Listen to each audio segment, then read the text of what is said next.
Welcome to Savage Minds. I'm your host, Julian Vigo. Today's guest is Exulansic, a writer and content creator with a bachelor's in linguistics and gender and women's studies and a master's in speech-language pathology.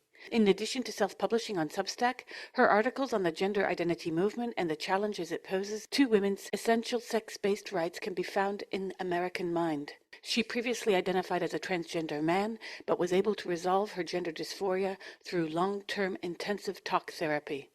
I welcome Exulansic to Savage Minds. Now, I started to write about Jazz Jennings in 2017. I had great problems watching the show, even snippets of the show. And then, quite ironically, I'm going to tell you straight out that your I Am Jazz's Waking Nightmare that does a riff on Jazz Jennings' reality TV show, I find hysterical. Now, the irony is this. I find watching that show, not your show, watching the actual Jazz Jennings reality TV show, I Am Jazz, disgustingly nauseating. Like, I have a problem watching more than a few minutes without having to turn it off or curse or make sure my children aren't coming down the stairs right away. No, so many people tell me that. I hear that over and over again, that there's no way to watch the show without the random interruptions and jokes and cultural references. It's like otherwise it's just too horrifying. You just feel like you're in hell. Exactly. And so watching your show makes it more palpable, even though I'm cracking up, because when you do things like when Jazz is reading from the messages on that dating app saying I guess someone called him a tranny, and you said, and then you put up a sock and said, that's Jazz's mom has a sock. Yeah, Jeanette with a sock. And I laugh. And it reminds me of, you remember in the 90s, there was that mystery theater where they would show B film movies. A Mystery Science Theater. That's 3000. it. Yeah, I love that. I used to watch that all the time. Well, that's what you're doing with transgenderism. It's brilliant. So let me go back to this point of mine about colonialism, because it's sort of where I want us to kick off our discussion today. In 2017, I referred to it in a paragraph in a piece I wrote way back. I don't even know what the piece was on. And then I realized very quickly that we were watching a modern or postmodern day freak show in the P.T. Barnum sense of the word. And we have to all keep in mind that P.T. Barnum used the freak show to attract the masses to his circus. It wasn't that the actual show was the freakery. It was the way to get the people in to see the trapeze artist, to see the mustached woman, who was both an attraction and a freak, but to see the shows that wouldn't sell as much, jugglers, unicycles. And what's interesting is that the freaks were the advertisement. And this is no mystery that they're using Jazz Jennings like this, because we have to recall that Barnum is considered the high priest of modern day advertising, right? He exploited people in ways that today would result in imprisonment, such as his treatment of the dwarf billed as General Tom Thumb, who was actually 4 years of age, but Barnum lied and said he was 11. And then you have the freak shows and fairs across Europe and North America that were used to exploit people, shipped into Western cities and Western nations, such as Sarah Bartman, who was born in around 1789, 1790, a woman from the Xhosa kingdom, which is today in South Africa. She was exhibited as a freak show attraction in the 19th century Europe under the name of Hottentot Venus, trafficked and sexually exploited in freak shows because of her body. And she died at the age of 26 in France. Then you have in 1905, the American showman Truman Hunt, who persuaded 50 members, 50, of the Bontoc Igorote tribe from the Philippines to leave their homeland in the far north of the Philippines and travel with him to America. He took them to the Coney Island and instructed them to put on a tribal show in return for $15 a month. And these were considered human zoos, and they were not uncommon in 1905. So when I think about this, and I think about my work in the 1990s, working on post-colonialism, the 1990s was replete in academia with criticisms of this form of exploitation of human life, not least of which is Rosemary Thompson's wonderful 1996 book called Freakery, or Marlon Fuentes' 1994 docudrama called The Bontoc Eulogy, where the narrator speculates on the disappearance of both his grandparents, tracing their disappearance to the St. Louis World's Fair. And here we have TLC producing what can only be described as a postmodern freak show, and everyone, not just us spectators, but the producers, the boom operators, the PAs, the script writers, are complicit. And I find it horrible that this was even made. So watching your take on jazz, to me, it makes me feel comic relief. Let's just start there. And it's hysterical, but you make really trenchant social commentary that's necessary. And let's begin with the scripting. This show, and I haven't watched a lot of reality TV because it's not my genre. I really can't stand it. But this is much more scripted than anything else I've ever seen in my life. Mm-hmm. I mean, you can tell when it's scripted because Jazz has a lot of fluency issues when he speaks off the cuff. But when he's repeating lines that have been fed to him, he doesn't. And you can see him kind of like tapping his foot sometimes or tapping his hand to try to keep up with remembering and reiterating what he's just been told.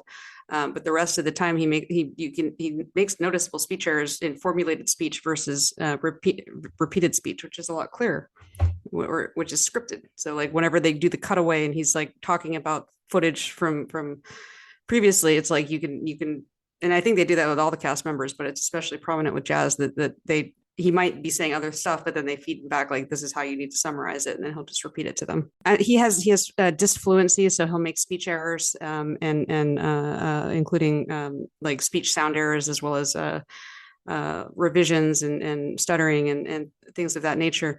And those are a lot more prominent when he's formulating the language, meaning when he's actually generating the language in the moment as he speaks.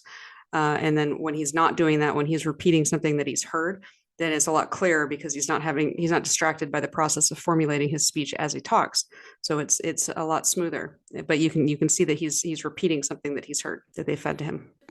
There are so many scenes where I'm sorry, I was laughing and I had to watch it. Well, first I had to listen to it while I was cooking. And as I was listening to the misgendered turtle episode, that one went viral. I'm sorry, but I was laughing so hard. And then when the mother is, you go off on a lot on the mother because I really love what you do, because you basically name her as a perpetrator, a criminal, someone who's destroyed her son's body. And then there's a scene, the mother's like obsessed with knowing and tracking her children who are adults. I mean, it's beyond the trans issue. The woman cut needs the cord. Yeah. And then that scene where Jazz is in front of the rainbow flag. He's standing there and his brother's filming him, giving him lines, feeding him lines, and Jazz is repeating it. And you do this wonderful line, and I'm just going to read it for our listeners. You go back to you clip back to you, cut back to you, and you say, Jazz is a little boy who is not allowed to grow up and who was groomed for the purpose of legislative action and other activism. He was castrated for the purpose of propaganda, so he could do things like this when he got older, and he's too immature to see it. Now, this is what I love about your show. It goes from I'm dying cracking up and my kids are like, Mommy, what's funny? And I'm like, oh God, this is too. And then you go into really excellent political analysis. A lot of people, of course, are going to be like, what do you mean? I just did a piece on the Dylan Mulvaney sideshow. I analyze all the media interests in there with the help of a person who does work in advertising. And there's a lot of messaging and branding in these reality TV shows that people are not aware. And Jazz Jennings is himself a brand for DIY, what to do when you've got a problem child. It's almost as if we jumped from, remember every kid in the 90s was on Ritalin and had ADHD? And those drugs can cause, especially Adderall, they can induce the problems they're supposed to treat. So after a while, what actually is the problem? And you have also the following life of these individuals, oftentimes gone unexamined in terms of clinical trials. Like what happens when you've been on these drugs for a decade? What happens then to your mental health? And you and I both know that the American medical industry is entirely buttressed by the pharmaceutical industry, unlike many countries in the EU or even in Mexico. Mexico's healthcare system got very little camera time when Obamacare was being discussed, but there are a lot of healthcare systems around the world that work without that model, where in fact talk therapy is the go-to, not take a pill. How do you see the scripting of what TLC has created here for the viewer as being part of, I'm just going to requote you here, that Jazz was groomed for the purposes of legislative action. You're going to have a lot of viewers that won't see that leap. I see it. It's not even a leap. You've traced the dots. I mean, we've seen it before. Children were groomed for the purposes of being castrati. So I don't know why it would be too much of a leap. Like he is a child who was put on this very experimental regimen of drugs, when he was an adolescent, in order to suppress his adolescence and then to modify his body cosmetically in various ways so that he resembled a female. And now when that had a predictable, like, catastrophic effects of it, they kind of tweaked it, but they didn't take him off the drugs, and they just started adding pharmaceuticals. And supposedly, I think they said in the show that he's on he's on multiple pharmaceuticals. And in a lot of the shots, he's like clearly doped up and like slurring his words and out of it. They'll zoom in on the pill case, and it's all like he's just been presented as a child whose life is somehow being saved by all these interventions that are really have destroyed any quality of life that he might have had otherwise if you compare him to his brothers. So it's like it's a microcosm of what happens when you let the American medical industry define a healthy person as sick in order to make money. And they've coached him and groomed him all these years, and that's been caught in the show so many times, of Jeanette explicitly telling him, don't talk about the complications to the interviewer, and otherwise grooming him and getting him to ad lib speeches about why why this is good for him, even if when he's off the cuff he's saying the exact opposite. So in the misgendered turtle episode, there was the part where he said, I would just want to feel like myself, and I don't feel like myself ever. And that was the clip that kind of went viral. And then that's in sharp contrast to like the scene in season 7 where he was asked, how do you feel about having the vaginoplasty? And he was in front of a crowd and he gave this speech about how I finally feel like I'm in my body. It's perfect. So it's like you have what he's been coached to say, that they've depicted the coaching, and then you have his actual feelings, and there's a struggle there that they're trying to medicate away, and defining that conflict, which is very human conflict, as a pathology when it's just predictable. And yes, I agree. And aside from medicating away, there's the elephant in the room, which you point to. I believe it was that, I don't know if it was that episode. I'll just tell you what happened. It was when Jeanette is crying about her children growing up and she doesn't want them to ever leave. Mm-hmm. And that's why she tracks them. And you cut to yourself saying, well, you sort of point out the irony that she can cry about her children when Jazz will never have any children of his own. And right. You lay right into her. It's so good. I beefed up on your episodes because I have very little time to follow many shows, and mm-hmm. I'm going to be now addicted to your show because it's so funny. I'm sorry. I sometimes I'm breaking out laughing by your retorts to this insane woman, because she's completely detached. Her son's life serves both her ego and her pocket. You point this out. Yeah. You demonstrate, oh my God, the family jewels. You said. Yeah, you traded your son's family jewels for the family jewels. Yeah, my God, that was so good. And there she is worried about thieves. And in another scene or another episode, they're talking about when children should be old enough for a certain kind of surgery. Was it breast augmentation? I can't remember. And there was no irony on the fact that she had her son's penis removed. None. And then she was like, you don't even have a penis. And he's like, I did used to have a penis. It's like, yes, you did, Jazz. Jaren. Like he dead named himself in one of the episodes in season 8. He dead named himself. He said, remember when I used to be Jaren? That's funny when you also point out the transphobia. When you point to Jazz and said, now that he's had the surgery, he feels like a real woman. And you were like, wait, isn't that transphobic? Isn't that to say that people who haven't had bottom surgery aren't real women? You point out throughout and it's just this great deadpan you have. It's so perfect that you are able to cut through the bullshit of this. Now, here's my next question. Despite the fact that this is so scripted, you've pointed out, as you just mentioned now, the dissonance between what he says when he goes off script and what he says when he's on script. And you even said in several of your episodes, is there ever a moment when Jazz isn't talking about his vagina? Yeah. When he's not, like, is not the MO of this show to promote his quote unquote vagina? Yeah. It's worth questioning because how much traction now in its eighth season will this show have? It built up for many seasons to the Chop Chop. What season was the Chop Chop in? Was it the I seventh think it or the was sixth? five. The end of Oh, season five. five. Yeah. Oh my God. So they've really now spent all these other seasons dealing with the complications Right. of his quote unquote. I don't even like to use these words because vaginoplasty is another bullshit term that I have to I question call that it we a should even vagina, use it. like Yeah, a FAUX. faux vagina. Yes, yes, exactly. I think that's it. A faux vaginoplasty Mhm. and the basic mutilation of a person's body. And it's not only about having your own children. This is about having sexual sensation. Right. Because how old was Jazz when his body was taken from him? He was 17 and a half. And a lot of times trans activists will try to deny that. And I'll pull up news articles that were contemporary from many sources and that he was clearly 17 because they wanted to get it done before he went off to college in the fall, and his birthday's in October. So they had it done the summer before he turned 18.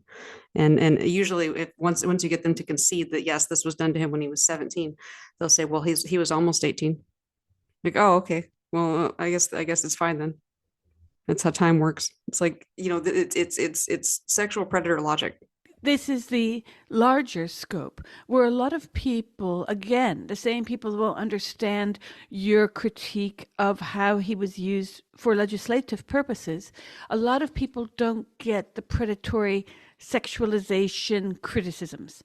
Can you go over that? Because a lot of people, even men on our side, think that feminists are just out to toot a certain horn about how all men are predators. And there's something else going on here. This isn't even about all men because the biggest perpetrator in Jazz Jennings' life is his mother. Right.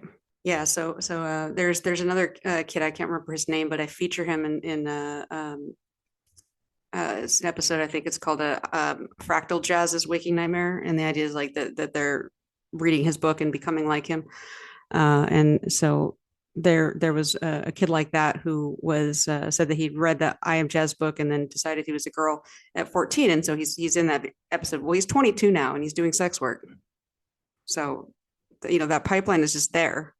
They've been encouraging Jazz like to in the season finale. They said they had Jazz giving massages to his brothers and talking about how he should add a happy ending and he should be giving these massages to partners. They had another person in the season 8 who also was put on this track when he was like 13 and was featured in earlier seasons, talking about how he was going to get breast implants and then go be a frisky model. And Jeanette was like, "Oh, great idea! That's a great way to fund your life." So it's just a child transition to sex work pipeline, and drag is a big part of it. Drag is a way to make money to pay for the surgeries explicitly. I have an episode called Dragnet where I get into that and how it's featured on I Am Jazz. I'm sorry, I'm very shocked. I have not watched, obviously, all the episodes of this show because, again, I repeat, I find it nauseating. Mm-hmm. I haven't even watched them all. Oh, yeah, it's nauseating just hearing what you've just said. Well, I was thinking also in terms of the predatory nature of the film itself, of the teleseries. I'm thinking about the symbolic predation and even the symbolic sexualization, not necessarily just sex work. Of course, what you just said is a component, but I'm thinking about how viewers watching this. And I mean people who will have watched Jazz from early teens be sexualized and how they sexualize him.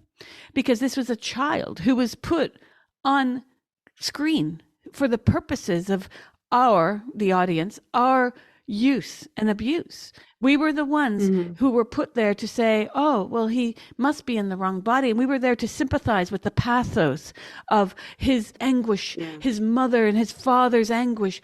And this is all scripted. So all of this anguish was completely framed around this notion.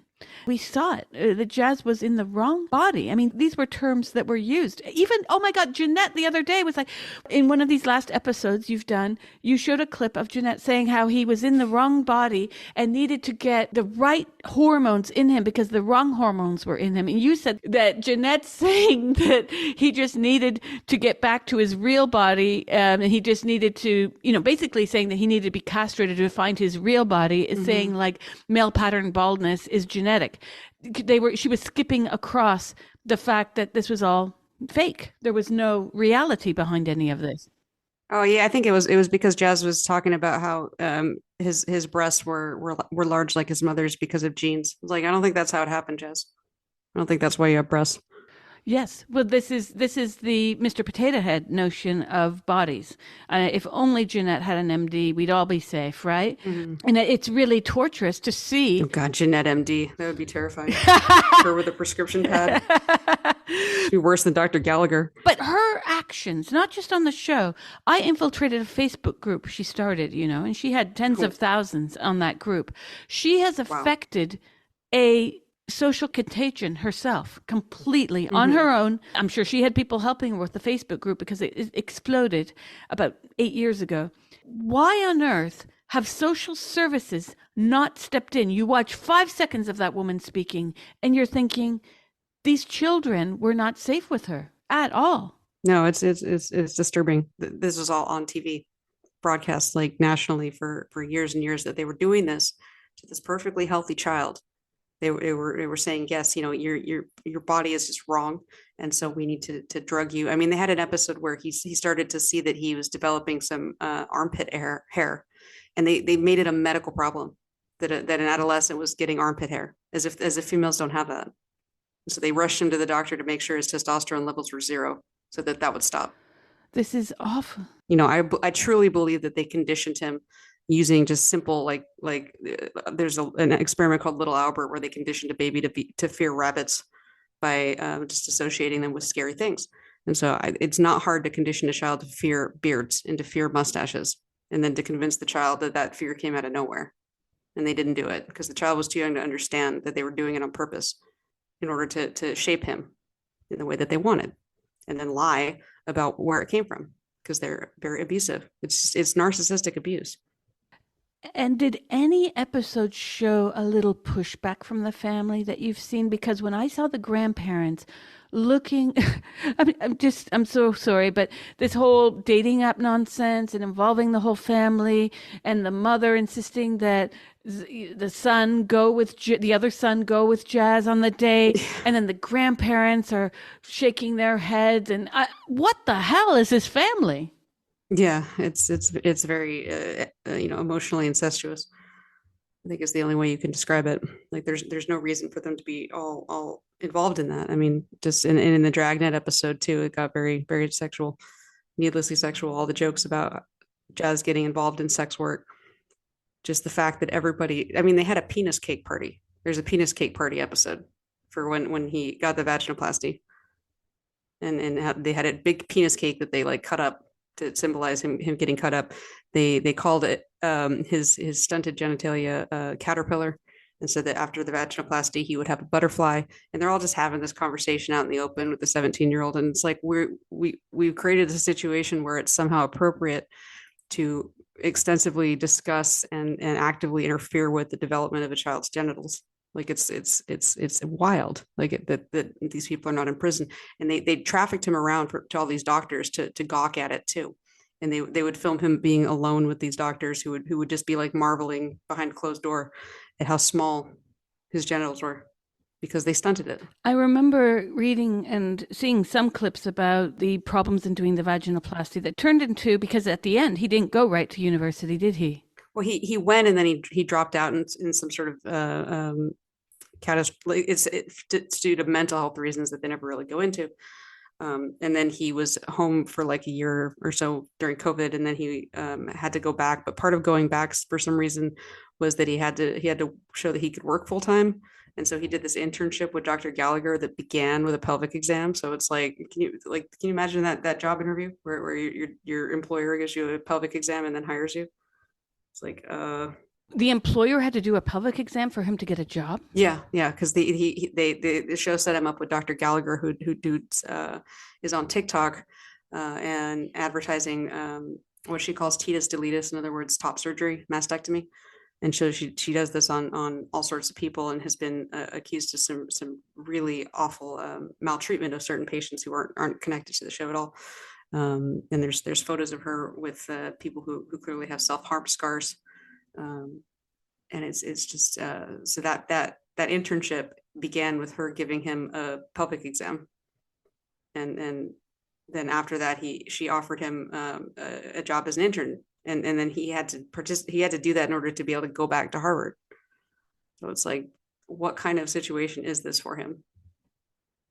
Like, why would they have her do the vaginoplasty, except to like kind of, as the initiation to show that you're going to be cool, right? You're not gonna spoil this. So it's like every adult in his life, it seems he's been given the impression has some reasonable right to like access his genitalia because he's trans. It's very, very, very sick and organized. I'm sorry to ask. I still am a little miffed as to how it is even legal to give a pelvic exam as part of a job interview. I'm sorry. I'm lost. I mean, it's because she's a trans doctor, I guess, and so they're, yeah. I don't know how it would be legal. I don't get it, because you wonder what else is going on behind closed doors. It was so inappropriate for that to happen, but it seems like they just kind of do that to establish a certain dynamic. But what was the job description? He was like an intern that was like he did various things, like he participated somehow in a surgery in the season finale, and was otherwise interacting with patients who were there to get various surgeries, and as like a trans person that could make it easier for them to feel comfortable and feel like it was a safe place somehow. He like folded shirts and stuff, and he just kind of like, it ranged from gopher type tasks to actively being involved in medical procedures with no training. All of it was heinously inappropriate as it was presented on the show. Well, it seems like the pelvic exam was bullshit then. I mean, I've never heard of a job where you need to have a pelvic exam to have the job. It was shocking to me that they went and they had him do a pelvic exam, and then they were like, well, okay, so we'll give you an internship so that you can go back to school. And then he went back to school, but then he stopped because of all these complications, right? So he went to school, and then he dropped out, and then he was out for like a year with gaining 100 pounds. And then he did this internship, and then Harvard accepted him back. They tried to like take him to a dietitian, but if he wasn't allowed to see the dietitian alone, I'm assuming it's because the dietitian didn't want to give him a pelvic exam, and so this culty organization didn't trust her. But for whatever reason, he wasn't allowed to actually form a relationship with a dietitian, and they, of course, mocked him for leaving his dilator gel out during one of those episodes. And then anyway, but Harvard eventually let him back in. So he goes off to Harvard for a year. He actually was doing kind of well, it seemed. He visibly lost some weight.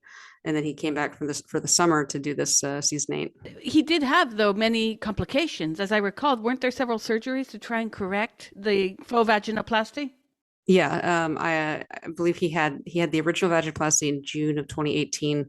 And then he had a follow-up vaginoplasty that December. And then he had a third one the following year to try to correct some things. Basically, there wasn't enough tissue to work with because of the puberty blockers. And so they had to take very large skin grafts from his thigh to try to like pothole it up. And then you have to wonder whether the overeating wasn't in part a way to stop the surgeries, just by making it medically dangerous to operate on him, making him hard to anesthetize. He gained how many kilos or pounds? It was incredible. He was very thin and became very obese. Yeah, at the start of season 7, they said he was 234 pounds.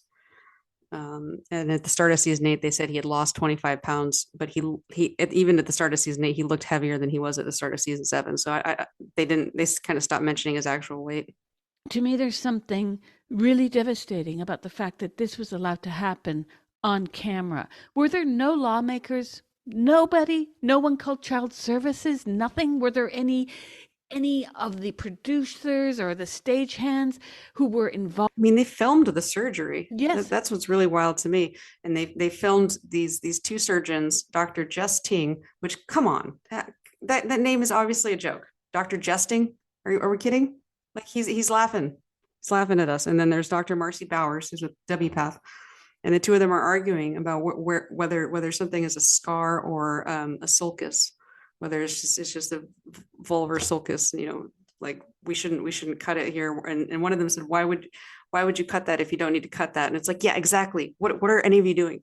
Why are you here right now? Why did you cut that? You didn't need to cut that. and it's just, I don't understand why they're not in prison. Dr. Marcy Bowers also, and WPATH in general, have been openly cavorting with something called the Eunuch Archives, which is a castration fetish website, and incorporating, along with Dr. Gallagher, this concept of eunuch gender identity, which I've also seen some self-purported pastors on TikTok saying, like, well, the Bible talks about eunuchs, it's a valid gender identity. Some people just are eunuchs, and that they're holier, actually. And so it's just like, do we not see what's going on? How is this confusing? What's going on? They wanted to castrate a kid because they like thinking about that kind of thing and seeing what would happen. And that's what they did. And the eunuch experiment that I've been reading about, not just from those archives, but elsewhere, there's been now a push even amongst WPATH to recognize this as a new identity. Yeah. There's some people just have eunuch gender identity, and so therefore it's okay to remove their genitals and make their identity a reality and damn the consequences. And is this being pushed from certain lobby groups? Because obviously kids who are prone to being caught up in a mass cultural hysteria will go along with it. This is the irony, is you have kids, you even have girls. There was a story about 8 years ago or so of a girl who got pregnant because she thought her girlfriend, who was basically a man with a trans identity, was a girl. She got pregnant, like, duh, he has a penis. It's a man. Is this similar? Yeah, that's the She's Come Undone and the Accidental Seahorse episodes. Where this woman was like, we didn't even think that was possible. Why didn't you think it was possible? A man was putting his penis in your vagina. Like, what did you think was going to happen? And so that child has now since developed something called plagiacephaly, and that's where your skull is misshapen, and so there's it can be congenital, because we know this child was exposed to a teratogen, a drug that causes birth defects. Or it can be a result of neglect. And we know that this is a baby where the mom's on TikTok complaining about it all the time, glaring at it, talking about how it's been screaming for 4 hours straight. And so it's not clear exactly what caused this, but it could go either way. And in my opinion, the child is not moving in the way that I would expect a baby of that age to move. And I made a lot of comments on it, that she would touch its mouth and it would not display reflexes you would expect to be there at that age, or they'd be somehow abnormal. They're supposed to try to find the nipples. They're supposed to move their face towards the touch on the side of their cheek, and this baby was moving away in response to that. So it was just not something was off. Well, in another episode, you talked about how the perversity of Jazz's mother penetrating her son. And now I believe this is what was this in reference to? I thought it was in reference to dilation, but then I thought maybe I'd missed something. No, yeah, it was in reference to dilation, where she was out drunk at a brunch one time with her buddies. I think one of whom was the gender therapist who originally got them on this idea, who's I believe Jeanette's cousin. And so they were out, and she was just talking about how Jazz is so bad because Jazz doesn't always dilate normally, and Jazz sleeps all the time. And so she will wake up Jazz in the middle of the night and say, here, you put this in your vagina or I will. And she did that? That's what she was bragging about doing. Yeah. She said that she had done that. Oh my God. And this is something where he would be needing to, because she was like, if that thing closes up, I'm going to be so mad. That's what the mother said. Yeah, that's what the mother said on camera. I include that clip in a lot of episodes. So because it's just why is she not in jail? I don't understand. So she's basically keeping her son as this experimental garden project. Water the petunias. This is insane. It's total Munchausen's. She has induced and created this illusion of illness in a child in order to justify unnecessary experiments, in order to get an unnecessary medical procedures, in order to get attention for herself. And now she's controlling him via this extreme sexual abuse.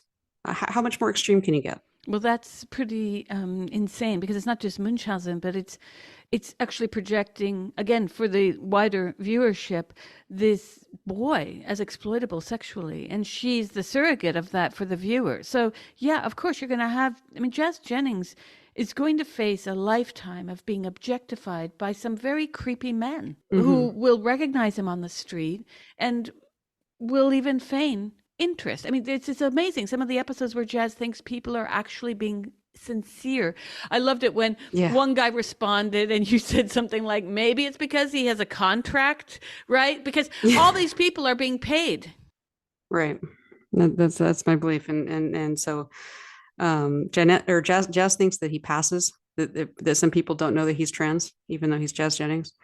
And Jeanette was talking in this season about how she's fully aware that a lot of men fetishize trans women, and was talking about how the one that's planning to get the breast implants and do frisky modeling, she was like, a lot of guys like it when you don't have you haven't had bottom surgery yet.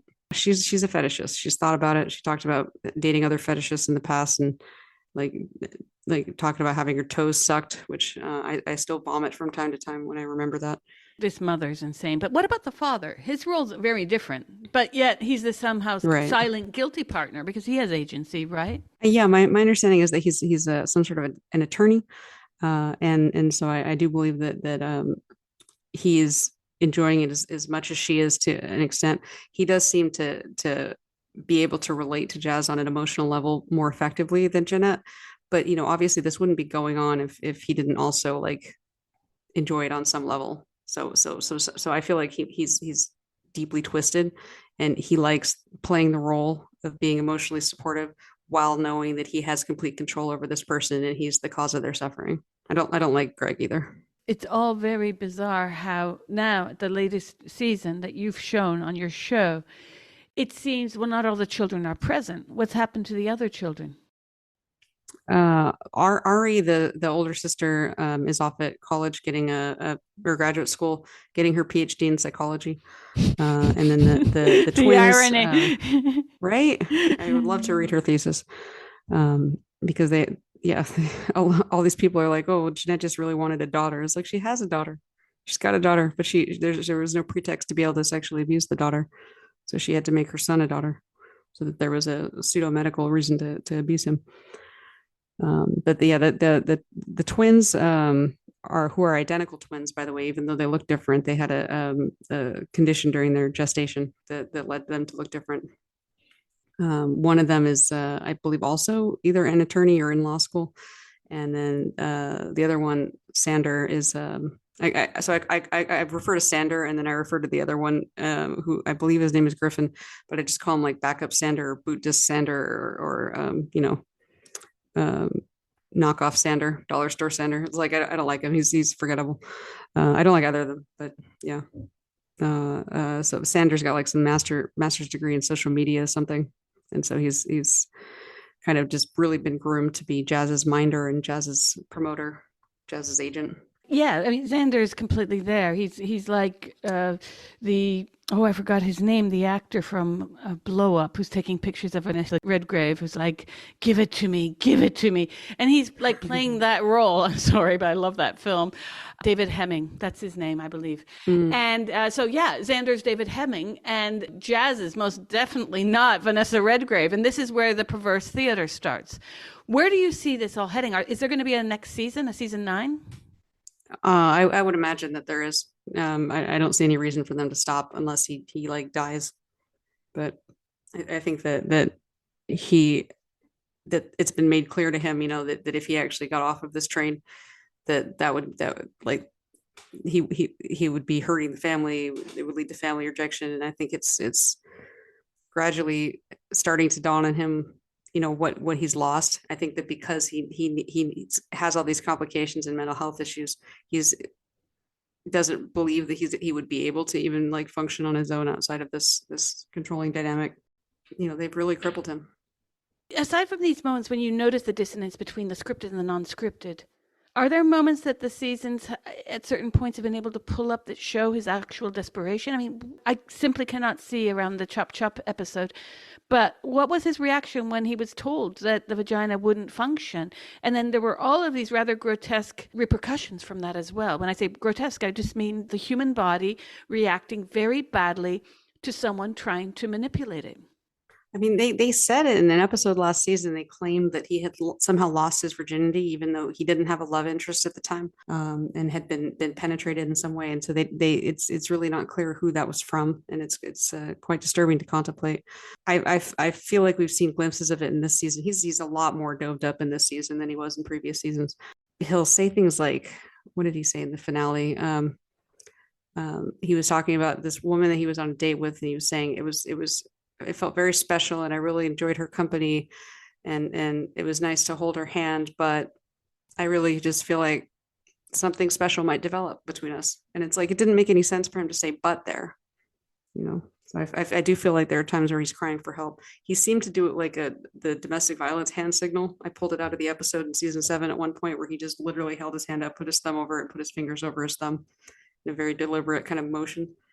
So I do believe that he's trying to call for help in the way that he can, but I also feel like he knows that he can't like just ask for help, because he doesn't know, like he's presumably needing to dilate this thing like at least once a day, sometimes more than once a day.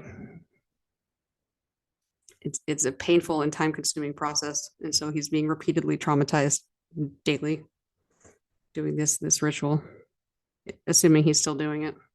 But if he's not doing it, then the problem is that it scars, and it kind of can shrink up, and you can get strictures, and then you have a moist, warm pocket that has no mechanism to self-clean the way that a vagina does, and then you get infections, and then the infections go in the urethra, and then it can spread and get sepsis, as another person I covered, Ruby Fiera, experienced and nearly died from. But it's kind of a time bomb. So you want to keep it open enough to be able to clean it, but that process is painful.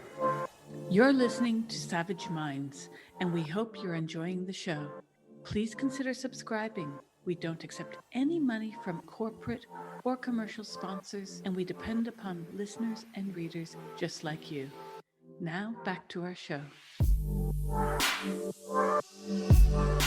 Is Jazz showing at all that he buys his own bullshit? It's like what I say all the time about this narrative. Women don't run around saying, I'm a real woman. Oh, I have my vagina today. Like you and I, we haven't yet talked about our vaginas, have we? My vagina this morning, can I tell you what it told me? Like, who does that? And it's like, there's great fetishism. It almost reminds me of what happens with the Tampax commercials. Like, you know how they're not real? Like how women in stores don't run around in white pants when they're going to buy emergency stock of Tampax, and they say to the woman, what brand should I get? Like, people don't do that. I have actually stopped people in aisles. I ask them what kind of rice or what kind of this. Feminine products, it's no. Like, we don't do that. We're embarrassed even just to go to the... It's taboo. Yeah. So are there moments when Jazz shows that he absolutely knows he's a man? I mean, well, you already brought up the one where he said, like, now that I'm a real woman, because he got the vaginoplasty. There's moments where he's aware of the fact that sex is real. Like, they go on a speed dating event, and Jazz talks about how he felt more attracted to the women at the event than the men, and then he corrects himself and says, well, the people who were presenting as women. It's like, so he clearly is understanding of the fact that sex is real, but he's been so coached to expect rejection. And I comment on it too at times where you can see the mother just rejecting him for no reason. And that's part of the coaching, but he's told, like, most people don't accept trans people. And so it's going to be a really, really unlikely thing that you'll find someone who accepts you. And they were doing that stuff way back in season 1. I've started to go back to season 1 and start the process of doing reaction videos to that. But it's so that I can do some comparison of these long-term narratives that have been pushed on him. Well, yes. And the narrative, what you just said about they'll never accept you, that was the premise for transitioning. And it's still the premise, right, even though he has, quote unquote, fake transitioned. They've made him a medical patient for life. And they've also made him, in making this castrato, they have created someone who, of course, will never be accepted, because castrati were never really accepted. Historically, they were never part of the cultural fold. They were not. Right. They were always a tool of the powerful. Yeah, and he's mocked relentlessly by his family. They had one episode in season 7 where Sander like put a piece of food on his head, and then kept filming. Like, it was just like very low grade bullying, basic, I think is what the kids call it. But he's been rejected by his family. He was coached to reject himself. His doctors rejected him, and then they dramatized the rejection by cutting him, by ritualistically castrating him. and now he has to go through life as a person with a severe disability. And people who have disabilities can have a really difficult time connecting with people without disabilities. So it's like another level of rejection. And he just is taught that, he's on the verge of suicide too, which is kind of the ultimate rejection of self, is to self-harm and your life. So it's just like, it's all just a big dramatization of like, you're not acceptable.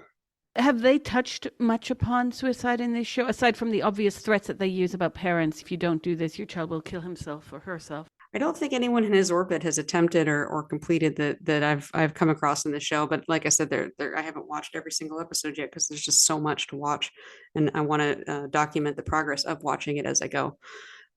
So it's be kind of slow going, but this season they started talking about the narrative that if he hadn't been allowed to transition at 11, he would have ended his life. Well, he didn't have a diagnosis of depression or anxiety, according to them, until after the puberty blocker started, until after the estrogen started. And so that all happened like at 11 and 12. I believe the estrogen started at 12, but the puberty blocker was definitely at 11 because he went on 2020 and they filmed it. They filmed putting it in and had him talk about how it didn't hurt as much as he thought. And this last season, they talked about how he had the mental health issues starting at 12, so after the puberty blocker, but it was totally unrelated. It was completely unrelated, except also the progesterone made it worse, so we had to take him off the progesterone. It's like they know that these hormones were playing an effect, but they had this commitment to effectively breeding him like a dog to look a certain way. And they didn't care about the ultimate effect on him as long as he survived the experiments long enough to be exploited and used. But it's just truly disgusting. So and in this episode also, they kind of, Jeanette was talking about how he would have ended his life, and Jazz looked like he was either slurring his words and was checked out, or at one point he actually he's like, I love you so much, and I definitely needed to do this, or something to that effect. And he like slaps his leg in a way that I commented looked like a rage slap. It looked like his true self needed to express itself, but he had to say something else. Well, there's the paradox. I was talking to someone yesterday who loves your show, and she said something that it's quite true. She said, it's odd, isn't it? That the way Jazz dressed, he doesn't dress like a woman of his age. He dresses like a middle-aged woman. And he was a pretty straight boy, groomed largely by his mother, with a controlling mother and family. Now that the kids are all adult, they are collectively grooming him in a way that's quite creepy. I mean, even his brother Xander's behavior is just like, what the fuck? When he says, he keeps repeating some very sexual comments to his brother. It's weird. And then there was that episode where you make great references to TV that I've never seen. I didn't watch TV before 2007, but you make a reference to when they're making dinner. And then there was a reference, I think, because of ketchup and pasta to Honey Boo Boo. And then you show the clip from that. And I find it quite amazing how you're able to tease into the show all these cultural references that Jazz Jennings' show itself is referring to, with TLC promoting this series of tortures on a young man as embracing difference. This is one of the themes that comes up all the time. Jazz talks about it because he's a walking memorized cue card many of the times we're watching him. His grandparents looking on as he's talking about, well, people have to embrace difference, and reading out the transphobic dating app responses. Well, yeah, people are going to have a reaction to someone who's mutilated their body. One thing that never comes up in the whole transphobia discourse, it's not that lesbians don't want to just date men. I mean, a lot of people just don't want to date anyone who's had severe surgery. I wouldn't want to date someone who had their sexual organs voluntarily removed, because of course I would leap to, I might be wrong here, but I would leap to the conclusion that they have mental health issues, right? And that's never covered because of course, that narrative is based upon, it's transphobic to suggest we have mental health issues. Right. Yeah. It's gone from being a mental illness to being proof of society being mean to you. Like you're not sick. You wouldn't be like this. It's everyone else's fault that you have this preoccupation and this problem. It's a complete abuse and manipulation of people who have illness, who need to get real about the fact that they have a problem and it's not anybody else's problem but theirs. And it may have been caused by their past experiences, but that doesn't mean it's not a you problem you have to deal with and that you can overcome if you actually go and do the work. You actually have to go and sit in a therapist's office and talk and talk and talk and talk and talk and wait for time to pass and find out that no, you're not actually about to kill yourself anymore. Like you've actually gotten through it, because a lot of the preoccupation with suicide is kind of the for some people it's the fear that you're about to do it, and so you can't stop thinking about how you really want to do it, and then you feel out of control. So it's like for so many reasons, like they actually need real mental health care, but there's this idea that if it's not your fault you're sick, that you're not really sick in some way. It's bizarre. It doesn't matter if somebody else stabbed you. You now have a cut. You have to get stitches. We're seeing a real disconnect from the traditional left. I put that in air quotes because I always have to put left in air quotes when I speak about American left, because the left is gone. It's left. The left has left. Yeah, I say I was on the left until the left Well, left me. yes, I've heard this. I love this expression. And so you've got people like Marjorie Taylor Greene, who's used all the time by these woke feminists who say, oh, well, I wouldn't go on Fox News because she was there. But holy shit, if it weren't for Fox News and it weren't for the likes of Megyn Kelly, our voices would be nowhere. And I know this because I started journalism in 2010 when I started writing about this issue, investigating it from 2012 onward. I found the only places outside of Counterpunch that was still taking pieces then on this. Aside from Counterpunch, no one would touch it with a barge pole. And the reason being is they already were schooled to say this is transphobic, this is discriminatory. And I just was appalled. And then I found myself having to publish in right of center media, including places that I had serious ethical dilemmas with. Like, no way would I have done that. But I felt like the choice was human rights or purity politics. Now, the choice is clear. Purity politics have no place when you're talking about human rights. And there's a reason for this. And I get very angry with the woke feminists who, the optic feminists, I call them. I don't worry about how people see me. I worry about how people will see a generation of mutilated teenage girls who grow into womanhood and may very well commit suicide because of the horror that they have realized that was perpetrated upon them, not only by society, media, a medical industry, a pharmaceutical industry, but their own family. These are serious issues that we cannot start drawing the line of left and right on. What I love about your show as well is you don't even touch this shit. You just go right into the narrative itself, including your stint at the Boston Children's Hospital. And I'm wondering if you could talk about that, because that's an interesting episode that you had. It was about a year ago, correct? Yeah. So somebody sent me a panel that I believe was either like a Facebook Live or some kind of live event where people were able to participate and ask questions in the moment. And it was a panel of 5 people at Boston Children's Hospital, most of which were also featured, possibly all of which are also featured on those infamous videos that were then taken down from the website. They talked about the gender affirming hysterectomy, that then they tried to pretend that didn't exist. And so Billboard Chris, who's on Twitter, regularly retweets those ones that have them talking from very colorful backgrounds. But so I had this one that was filmed by some viewer who sent it to me, and so I just react to it, and it's I believe it's 2 psychologists and a gynecologist, and possibly 2 gynecologists, and then a surgeon. And they're just talking about how the money is so good and the profits are soaring and the demand is going crazy. And they're just propounding, in addition to being very clearly excited by the fact that they're talking about adolescents and their genitals in a very disturbing way. Like I have a very visceral reaction when I realize that I'm talking to a pedophile or interacting with somebody who's like that. I don't know what it is. I just want to fight in a way. It just get a vibe, and I can't cope with it. I'm a very, very sensitive person to some things. And so it was just disturbing. And so this doctor was going on about how the testosterone would cause like vaginal atrophy and other reproductive harm to the girls that were getting this done to them. But it's okay because we have estrogen cream that they can put on their genitals to try to like counteract that. So it's like, okay, so we're roiding them out systemically, and then we're going to put cream on them locally. I'm just going to like hope that it balances out. Like, this is obviously experimental.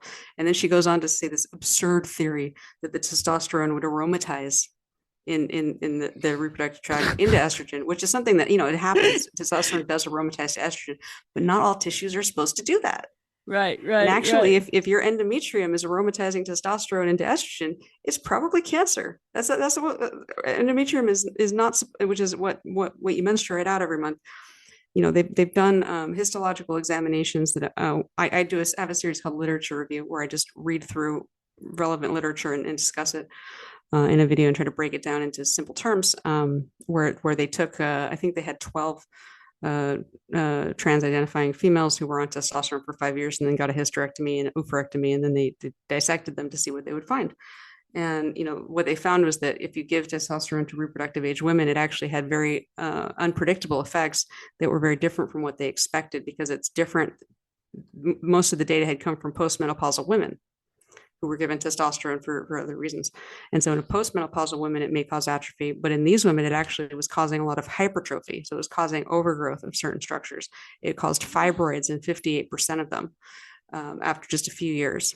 So there's a reason that there's all this pain and need to get them removed. It caused excessive scarring in the ovaries. And then it also there was evidence that the endometrium had, because of the exposure to testosterone, which is a carcinogen, had developed the capacity to produce aromatase that had been turned on when normally it's turned off. And it was aromatizing to estrogen. So this freaking quack doctor is like, well, problem solved. We don't even need to give them estrogen cream. We'll just ride them out. And it's like the level of granularity in their model of how all this works, it just makes me want to scream. I mean, I just want to give them Play-Doh and tell them to go over there and don't hurt anybody else. Like, they're just so incompetent. And so I get into that as I put all the pieces together into a 2-hour length film version, kind of where it's I broke it up into 15-minute increments because I got so angry watching it that I literally couldn't even sit through it for longer than that, and I had to keep taking breaks and going back to it the next day. But I do recommend watching part 8 as separately from the 2-hour one, because it's got a whole segment at the end that I had fun editing, where it's Gender Jesus breaks us out of Boston Children's Hell, which is the name of this show, and then flies off into space. And who is running this, do you think? I mean, where is the money? Is it just about the medical industry and money and pharma, as per much of the research of Jennifer Billick? Or is this about something more? Is this about, my theory is that capitalism is driving this, not just those entities, but the whole model of neoliberalism, not being able to create jobs, not being able to create better education, more housing, the ability for everyone to get on the housing ladder, let's say, the ability for everyone to eat and not have to worry about a choice between having children or being poor or whatnot. And the fact is that I think this is a lot about just sloganizing Americans into believing words other than facts, because it's much easier to say, I'm trans friendly, here are my pronouns, than actually have a job that produces housing. Right. Yeah. I think that there's so many layers to this. Obviously, there's the profit driven pharmaceutical and surgical industries.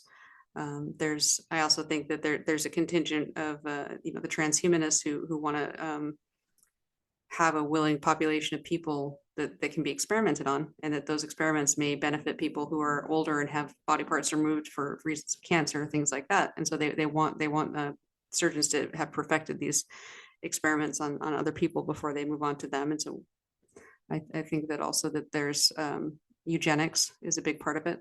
They're getting people to volunteer to be sterilized, and it's on the basis of having an illness, and they're being told you're not really sick. It's kind of like a perverse gender Tuskegee, where they know that they're sick, but they're lying to them about whether they're sick in order to study them, and also in this case sterilize them. So they want to get rid of the people who have the traits that manifest as having these illnesses that they know are illnesses. They know. That's the thing, is they absolutely know that this is an illness that these people have, that they could be treated.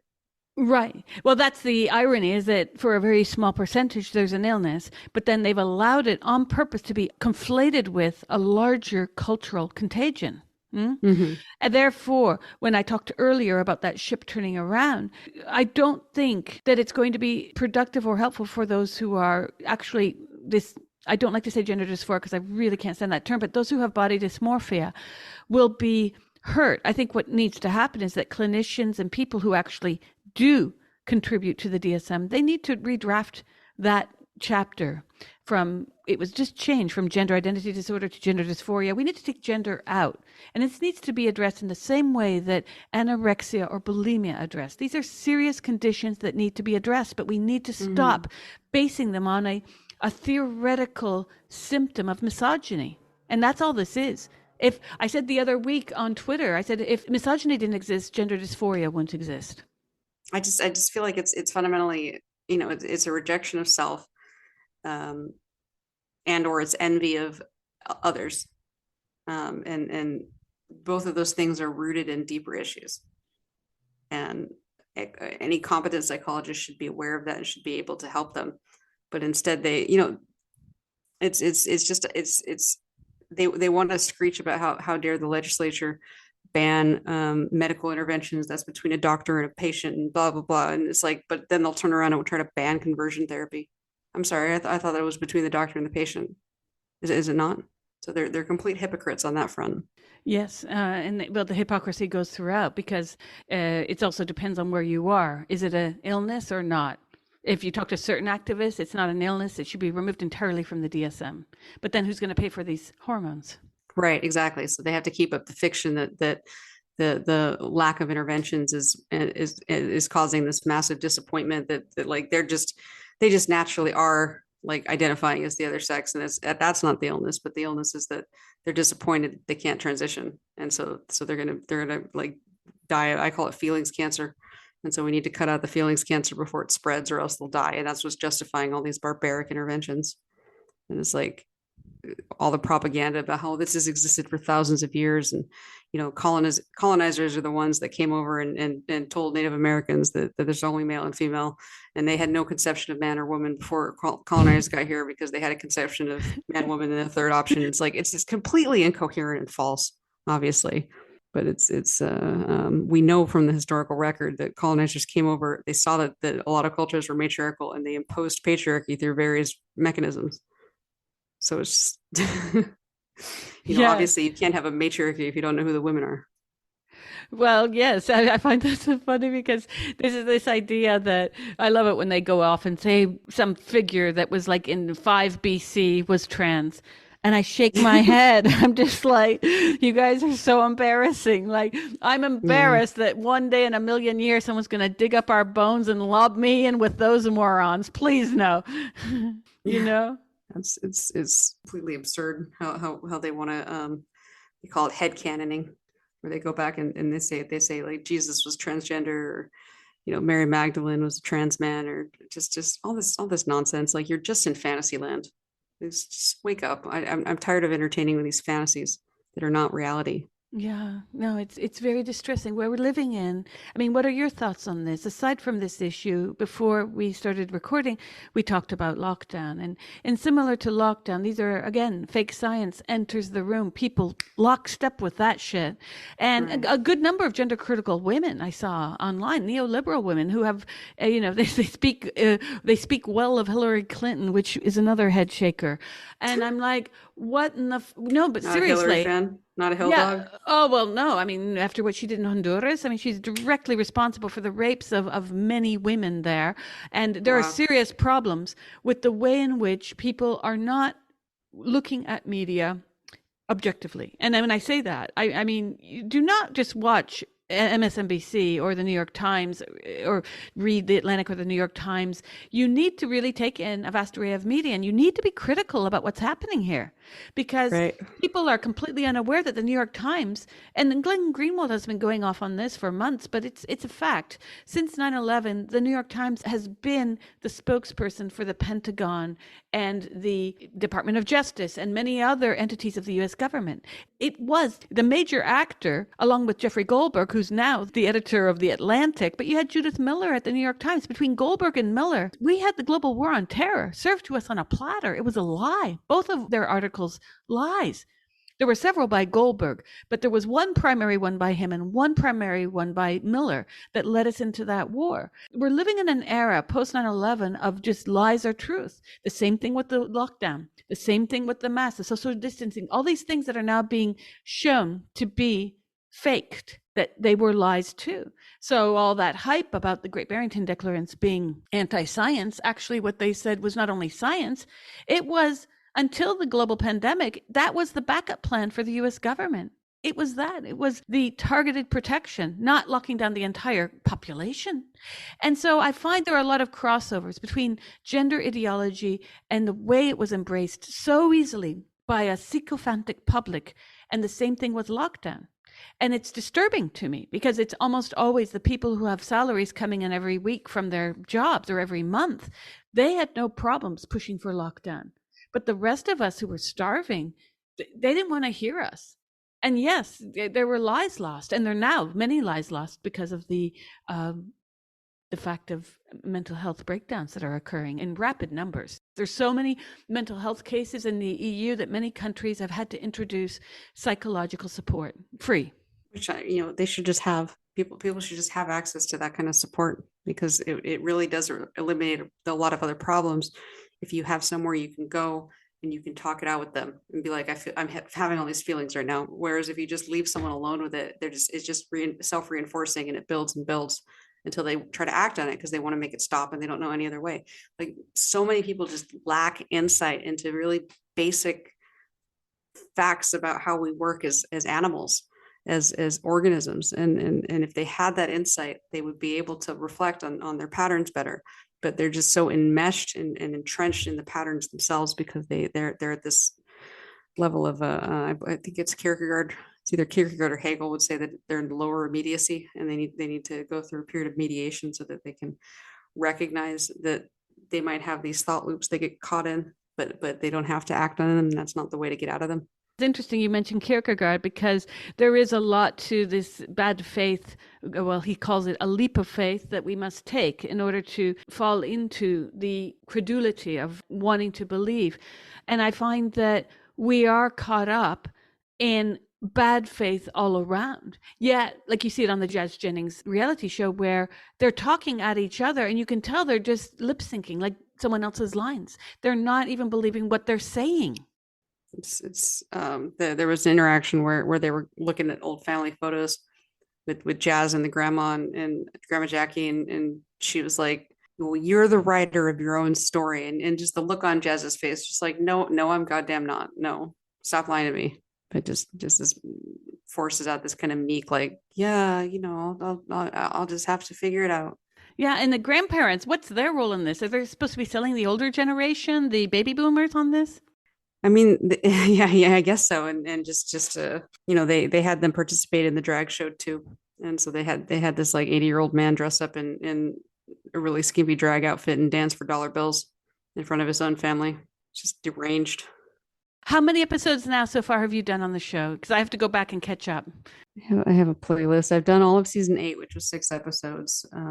Season 7, I think I had more episodes in it, but I didn't do the finale episode because I got banned and was distracted by being doxxed and like harassed by a bunch of people who were mad about something I said. Anyway, so that was fun. But I've been meaning to go back to that finale too, and then I've done several more episodes that are just on bits and pieces of the earlier show, like the surgery episode. I have one called the blood blister burst. So I think it's about 19 or 20 so far are on the playlist. And then also his earlier shows where he goes and talks to 2020, went to talk to some Australian news crew. He talked to Dr. Drew at one point. I mean, it was just kind of the same thing. I think it was shortly after he started the puberty blockers. And he seems to have something called like tardive dyskinesia, which is where you have these involuntary mouth movements that are kind of repetitive, and they tend to be like grimacing or sticking your tongue out. And I've seen that also on another person who was put on estrogen as a teenager, who's recently gone viral. I actually reached out to him and was like, do you realize that you're doing this? because I'm a speech pathologist, and so like that's something what we're aware of and notice sometimes. Although I can't diagnose that particular condition, I can just observe that it's possible that those don't seem to be voluntary speech movements. Anyway, so I do wonder whether some of those interventions affected him in that way, or whether it was they can also be a side effect of various psychiatric medications. But it doesn't seem to be something that's acknowledged, and you can see it like way back even then.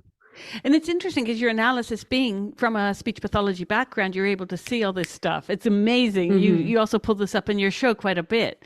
It's almost like, in a way, you're able to call bullshit. Like you can tell from your training what's a lie. Yeah, I'm perceptive in that. I work with people who have sometimes minimal language, and so I'm very, very sensitive to body movements and gestures, and because a lot of times, when you're planning your speech, it kind of starts as motion and then it gets translated into words, if that makes sense. So like you can kind of see when somebody doesn't have the words anymore, what they still meant to say, and then kind of just from how they move, it's but yeah, no, so because of that training and my own curiosity, I'm just very aware of a lot of problems that can result from abnormal brain development, as well as brain damage from various sources. They had an episode where he fell flat on his face really hard, and everyone just stood around filming it. Nobody rushed over to see if he was okay. That was in season 7, and it was like a Black Mirror episode. They just laughed at him, like it was awful, and he didn't even like put his hands up, really. He just kind of like just went straight down, because he was also in like skis. It was like indoor skiing, so he just couldn't catch himself. I didn't see that episode, but it's almost as if we could describe the whole reality TV show as him falling on his face or being pushed on his face more directly. Have there been any episodes where the parents have been directly challenged by anyone from the outside? I mean, there was that moment when he's reading out, again, your parents should be arrested. This is child abuse, right? Yeah, I mean, they must be more and more aware of it, because like Sander posted something to Twitter like yesterday or the day before, and he just got absolutely reshoed. Every single comment was like, "Your brother's being abused." Like there was like no supportive comments, even though it was seen like 1.7 million times, I believe. Maybe off by a decimal, but it was seen a very large number of times, and just every single comment was critical, being like, we know that you wouldn't actually like bringing up the episode. He had an episode where he was trying to date a trans woman, and he's obviously super straight. Like he's extremely heterosexual, and was even talking about like how, like, I don't know if I could be with someone who didn't have a vagina. And they just kept trying to set him up with this like gigantic trans woman who was like it clearly terrified him, the thought, who was intact also, and was talking about how he didn't like he was a size queen, so he needed to be with someone who was bigger than him, and he's just like this like 80% larger than Sander, and just like, I mean, it's just so Sander's a victim too of this show's need to be sexually exploitive and abusive, but he also is a perpetrator against Jazz, in my opinion. But his whole life was completely destroyed too. Yeah, well, I mean, what is his purpose now? He seems to be a production arm at this point, right?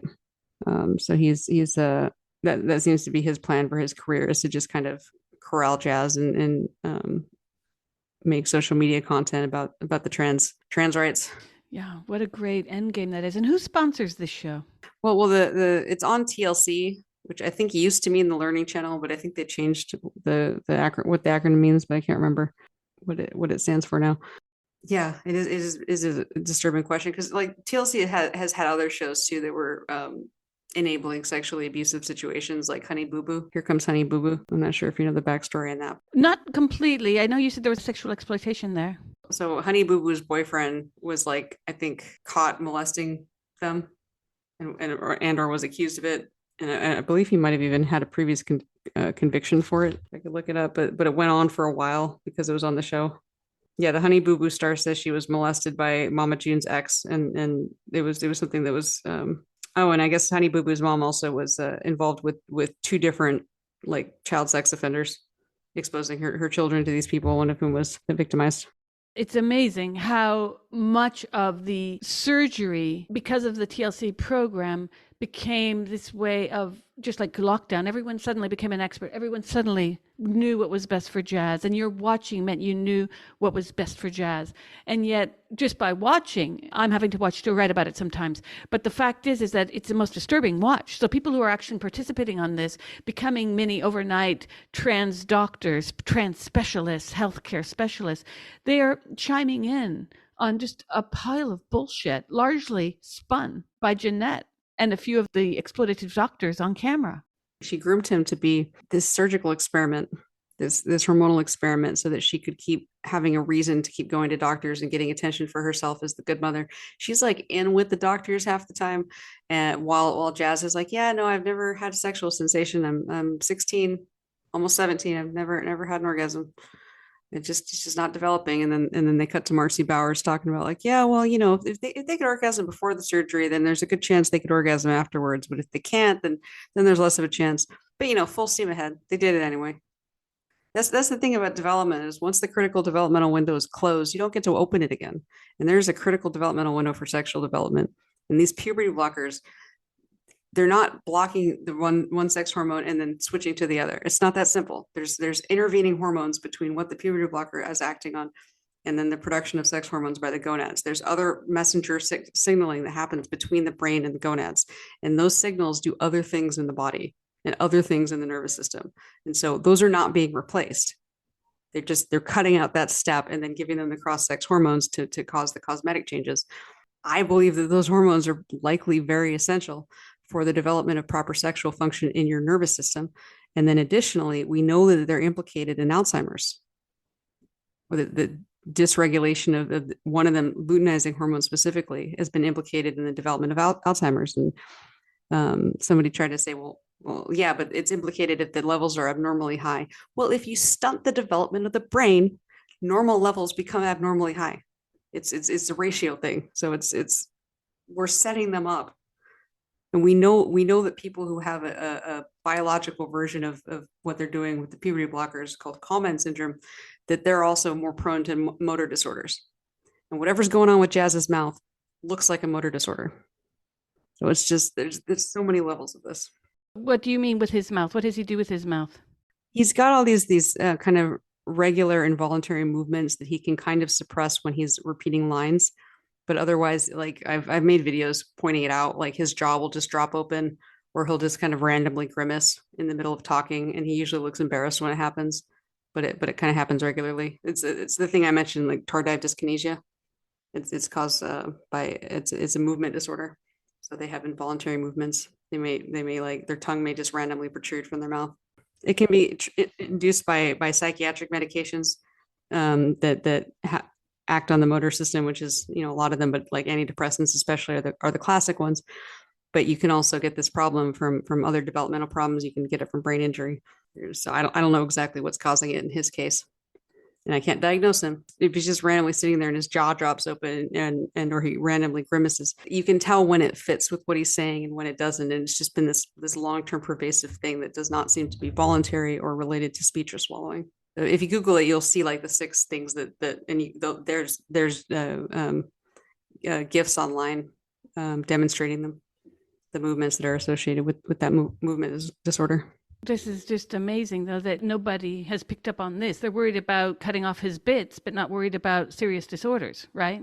Yeah, in my opinion, although it obviously would set him up for a lot of problems, it would be kinder of them to just remove the gonads and otherwise let the puberty processes go normally. But by messing with the brain, they can sell this fantasy idea that it's reversible. It's absurd. It's not reversible. Obviously, his development was truncated, not just in terms of sexual function, but in terms of motor skills that come about because of having testosterone in your body. That testosterone and the other hormones too. Yeah, absolutely, yes. And taking these replacement hormones, it's not the same thing as the natural hormones, is it? No, and for instance, women's bodies have cyclical exposures to progesterone and estrogen. We don't just have it on full blast all the time at the same dose from an implant. It's not the same. And on top of that, fetuses go through a mini puberty period it's called a hypothalamus pituitary gonadal activation, HPG axis. Infants also go through a mini puberty that's sex specific, and then we have the adolescent period. So by the time Jazz was put on the puberty blockers, he'd already gone through several layers of this, and he had not gone through the female version because he's a male. So we're just messing around. We don't know what we're doing. It's absurd. And I really do feel like they are very close to trying to do this to infants, to stop the mini puberty of infancy, because of their delusional idea that you can tell that a baby is trans from birth, which I've heard a lot of these freaking doctors with WPATH say, that the parents knew from the moment the child was born they were trans. Why wouldn't they try to give puberty blockers to infants? Why? Why wouldn't they try to do it to fetuses? Boston Children's Hospital got caught saying that they were trans from the womb.